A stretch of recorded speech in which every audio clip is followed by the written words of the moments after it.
കോട്ടയം കൊല്ലാട് സ്വദേശി ഭവാനിയമ്മയുടെ പൗരബോധത്തിന്റെ കഥയാണ് ഇനി.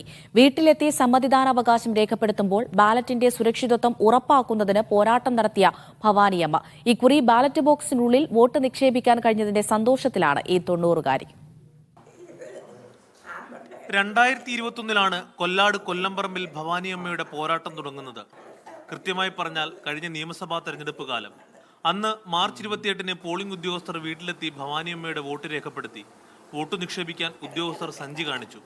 എന്നാൽ പിന്നീട് നടന്നത് ഭവാനിയമ്മ പറയും. വോട്ട് ചെയ്യാൻ വിഷപ്പുറമായിട്ട് വന്നപ്പോഴത്തേക്ക് ഞാൻ പറഞ്ഞു, പെട്ടിയുണ്ടായില്ലേ വോട്ട് ചെയ്യത്തുള്ളത് എന്ന്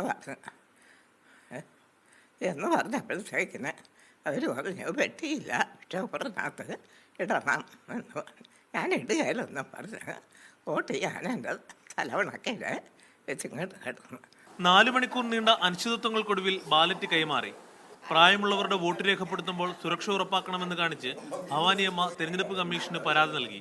തെരഞ്ഞെടുപ്പ് കമ്മീഷന്റെ ഇടപെടലിൽ ഇത്തവണ മുതൽ പ്രായമുള്ളവർക്ക് വീട്ടിൽ വോട്ട് നിക്ഷേപിക്കാൻ ബാലറ്റ് പെട്ടി നിർബന്ധമാക്കി. ഇപ്രാവശ്യം ഏപ്രിൽ 16-ന് വളരെ സുരക്ഷിതമായി ഭവാനിയമ്മ വോട്ട് ചെയ്തു. എന്നാൽ കയ്യിൽ മഷി പുരട്ടിയില്ലെന്ന സങ്കടം ഇപ്പോഴും ബാക്കി. അന്നേരം പെട്ടിക്കകത്തിട്ടപ്പോൾ എനിക്ക് സന്തോഷമായി. ഞാൻ 80 വർഷമായി വോട്ട് ചെയ്യാൻ തുടങ്ങിയിട്ട്.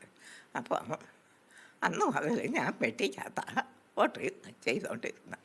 ഞാൻ അങ്ങനെ ചെയ്തുകൊണ്ട് എനിക്കതിൽ വളരെ വളരെ വളരെ സന്തോഷമുണ്ട്. കയ്യെല്ലാവരും മഷി പരത്തിയില്ല. അത് ചോദിച്ചപ്പോൾ അവർ പറഞ്ഞ്